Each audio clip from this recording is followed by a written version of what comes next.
Assalamualaikum warahmatullahi wabarakatuh. Selamat pagi, kembali lagi berjumpa di mata kuliah Mikrobiologi Pangan. Nah, pada hari ini kita akan belajar tentang bakteri.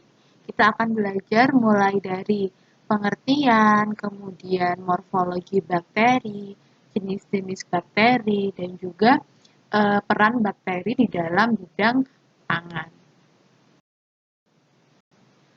Sebelum kita mulai perkuliahan, seperti biasa kita harus tahu visi dari Prodi D3 Gizi, yaitu untuk menjadi program diploma 3 gizi yang berwawasan kesehatan dalam bidang asuhan gizi dan kedirgantaraan pada tahun 2023.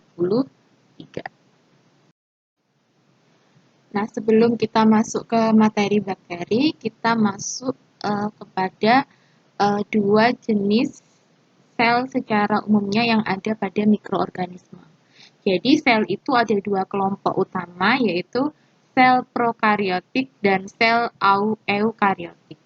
Kedua jenis sel ini sama-sama mempunyai membran plasma dan sitoplasma. Nah, membran plasma ini yang akan menyelubungi sitosol, di mana sitosol ini merupakan tempat dari organel sel itu berada.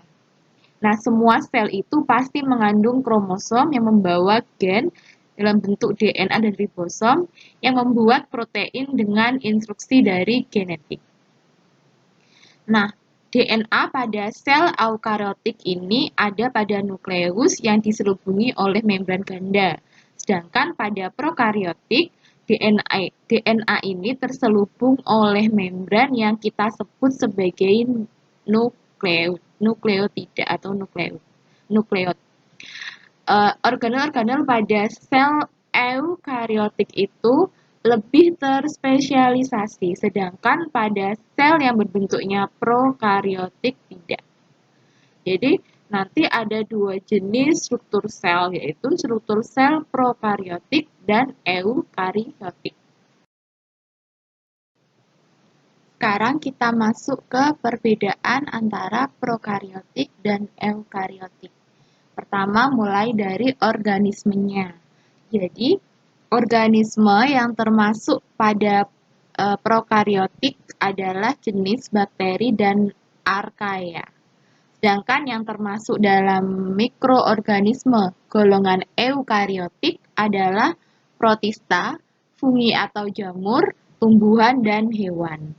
Kemudian untuk ukuran sel, untuk sel prokariotik berukuran lebih kecil dari sel eukariotik. Jadi, sel prokariotik ini berukuran sekitar 1-5 mikrometer, sedangkan sel eukariotik berukuran 10-100 mikrometer. 1000 mikrometer ini sama dengan 1 milimeter, jadi sangat kecil sekali ya. Kemudian inti sel atau nukleus. Jadi untuk materi genetik pada sel prokariotik tidak terbungkus membran inti. Jadi dia tidak punya struktur nukleus. Sedangkan untuk genetik dari prokariotik terkumpul pada satu bagian sel yang kita sebut sebagai nukleus atau nukleoid. Materi genetik eukariotik terbungkus membran inti. Jadi dia punya nukleus atau inti sel. Kemudian kromosom. Sel prokariotik itu hanya punya satu kromosom atau kromosom tunggal. Sedangkan untuk yang eukariotik dalam satu selnya dia punya banyak kromosom. Misalnya sel manusia mempunyai 46 kromosom, kucing 38 kromosom, kemudian kubis dia juga punya 18 kromosom. Jadi spesies yang berbeda dia memiliki jumlah kromosom yang berbeda-beda pula. Kemudian mitokondria. Sel prokariotik tidak punya mitokondria, sedangkan sel eukariotik memiliki organel tersebut.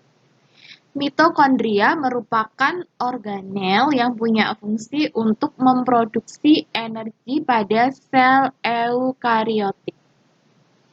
Selanjutnya yaitu kloroplas. Sel prokariotik tidak punya kloroplas, sedangkan eukariotik punya kloroplas. Jadi organel ini berfungsi untuk melakukan fotosintesis karena mengandung pigmen klorofil, biasanya pada alga dan tumbuhan. Kemudian RE atau retikulum endoplasma. Jadi sel yang prokariotik tidak punya RE, sedangkan yang eukariotik dia punya. Jadi retikulum endoplasma adalah organel yang berfungsi untuk sintesis lipid, fosfolipid, dan steroid. Bentuknya biasanya seperti jala-jala yang saling sambung menyambung. Kemudian kompleks Golgi. Jadi sel yang prokariotik tidak punya kompleks Golgi atau badan Golgi. Tapi yang eukariotik dia punya. Organel ini berfungsi untuk membentuk kantung-kantung yang berperan dalam sekresi. Kemudian mesosom. Jadi mesosom ini hanya dipunyai oleh organisme prokariotik. Mesosom bentuknya itu seperti lekukan ke dalam dari membran sel prokariotik dan berfungsi untuk menghasilkan energi bagi sel. Karena tadi kan yang penghasil energinya kan mitokondria nih kalau di eukariotik. Nah, kalau yang di prokariotik adalah mesosom. Nah, untuk ribosom, ribosom terdiri dari sub-sub unit antara 50S dan 30S. Sedangkan pada eukariotik tersusun atas subunit 60S dan 40S. Nah, ribosom ini berfungsi untuk sintesis protein atau membentuk protein. Kemudian flagella.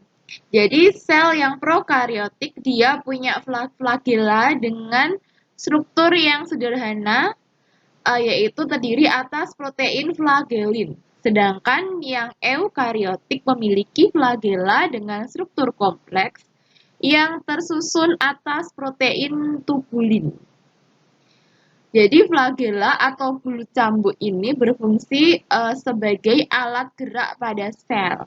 Kemudian pembelahan selnya. Jadi kalau sel prokariotik ini memperbanyak dirinya dengan cara pembelahan biner dan menghasilkan biasanya 2 sel anak dari 1 sel induk.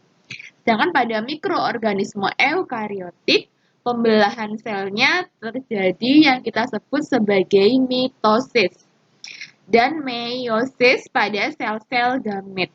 Nah, kalau mitosis, dia menghasilkan 2 sel anak dengan materi genetik yang sama dengan sel induk. Kalau menggunakan meiosis, dia menghasilkan 4 sel anak dengan jumlah materi genetik hanya separuh dari sel induknya. Kemudian yang terakhir adalah organisasi sel. Semua prokariotik adalah sel tunggal, sedangkan eukariotik adalah sel tunggal yang kemudian sel banyak maupun koloni sel. Jadi eukariotik itu ada yang bersel tunggal, tidak hanya prokariotik. Misalnya pada alga bersel satu dan pada protista. Sedangkan untuk yang bentuknya koloni ada pada ubur-ubur, kemudian yang multiseluler atau banyak sel itu pada tumbuhan, hewan, dan fungi atau jamur. Jadi, secara umum sel prokariotik ini memiliki struktur yang lebih sederhana dibandingkan dengan sel eukariotik. Nah, sel prokariotik itu dimiliki oleh organisme tingkat rendah. Nah, lantas apa sih pengertiannya dari bakteri? Jadi bakteri ini adalah organisme yang uniseluler yang umumnya mempunyai ukuran 0,5 sampai 1 sampai 2 sampai 1 mm dan mempunyai 3 bentuk morfologi, yaitu bentuknya bisa bulat atau koki, batang atau basil, dan kurva atau koma. Nah, bakteri nanti itu bisa bergerombol dan juga bisa ada yang membentuk rantai atau bentuknya tetrat. Itu merupakan pengertian dari bakteri. Jadi nanti bakteri ini berhubungan dengan adanya kontaminasi pada makanan juga. Makanya kita harus belajar tentang mikrobiologi pangan gitu. Selanjutnya ukuran dari bakteri. Bakteri ini merupakan organisme mikroskopis ya. Jadi berdiameter sangat kecil, yaitu 1,25 mikrometer, yaitu 1/1 juta meter. Bakteri yang paling kecil adalah jenis Dialister dengan panjang tubuh 0,15 sampai 0,30 mikrometer. Sedangkan bakteri terbesar adalah Spirillum voluntans dengan panjang tubuh 13 sampai 15 mikrometer. Kemudian ukuran bakteri ini hanya dapat dilihat dengan menggunakan mikroskop. Nah, bisa dilihat di sini. Jadi pembesaran mikroskop 4 kali itu belum bisa terlihat morfologinya, hanya berupa titik-titik saja. Kemudian dicoba dinaikkan hingga 10 kali. Ini bentuknya masih berbentuk mulai terlihat bintik-bintiknya. Kemudian 40 kali mulai terlihat bentuknya, entah itu kokus, entah itu basil. Kemudian setelah dinaikkan menjadi 9.605 kali, itu barulah terbentuk kelihatan morfologi bakterinya. Kemudian ini yang kelihatan sampai lebih dari 10.000 pembesarannya.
Nah, kemudian yang keempat yaitu bentuk pinggiran dan peninggian atau elevasi koloni bakteri. Jadi bentuk bakteri ini ada yang bentuknya sirkuler atau bulat bertepi, irregular, tidak beraturan dan bertepi, ada yang bentuknya rhizoid seperti akar tumbuh menyebar.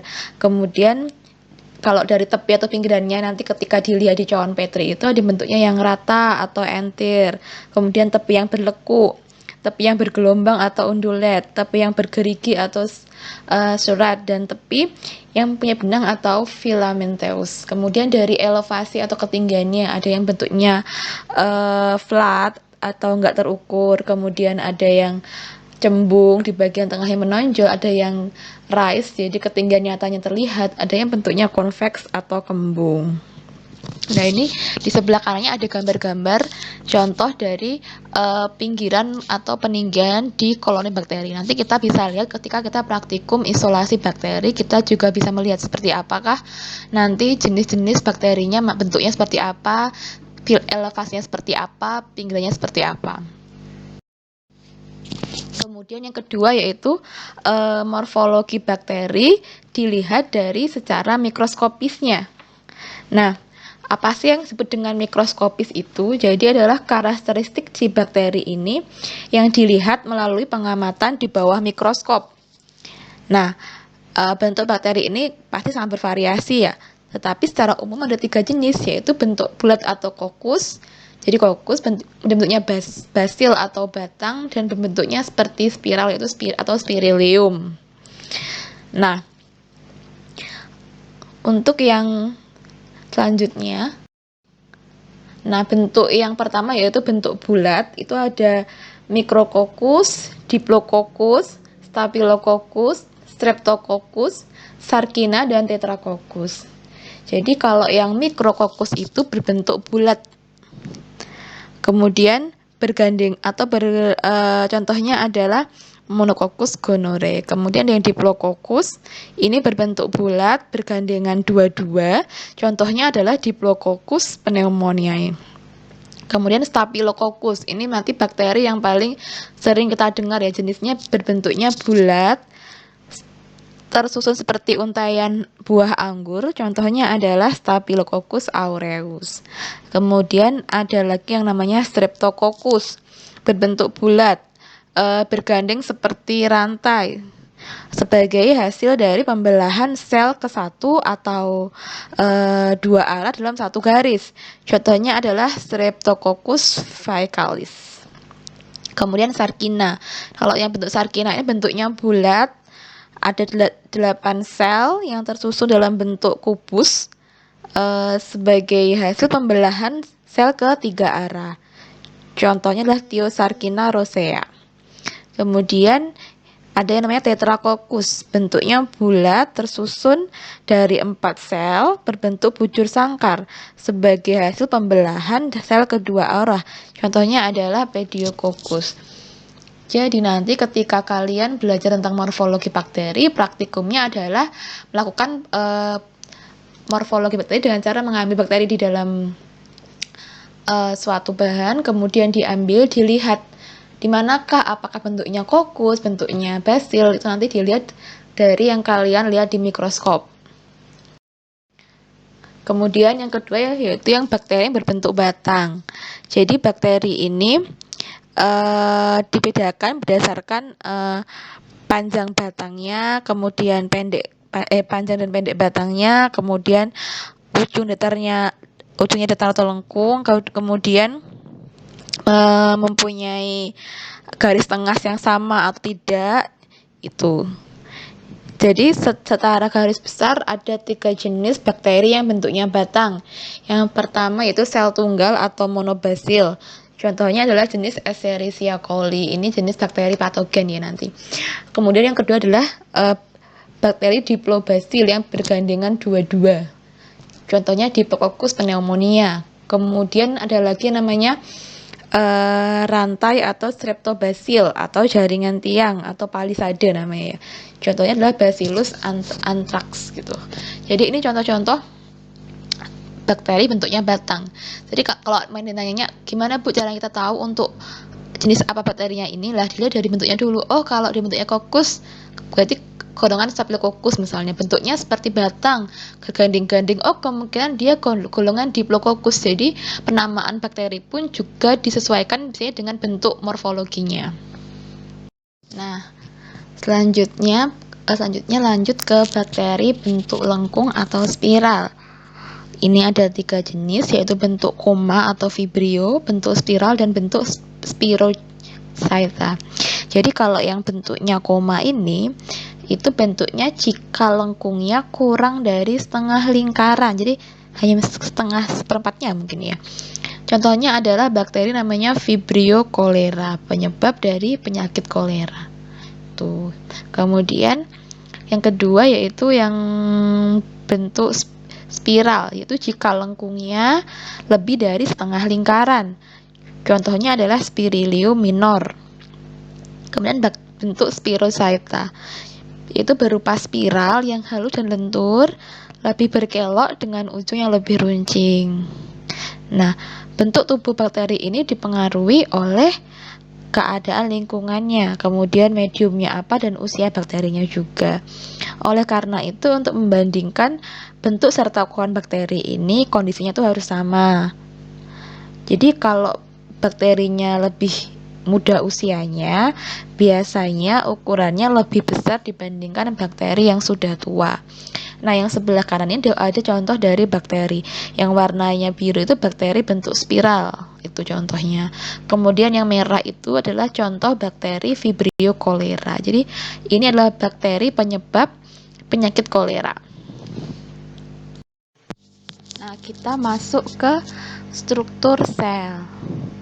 Struktur bakteri. Jadi struktur bakteri ini ada 2 macam, yaitu struktur dasar dan struktur tambahan.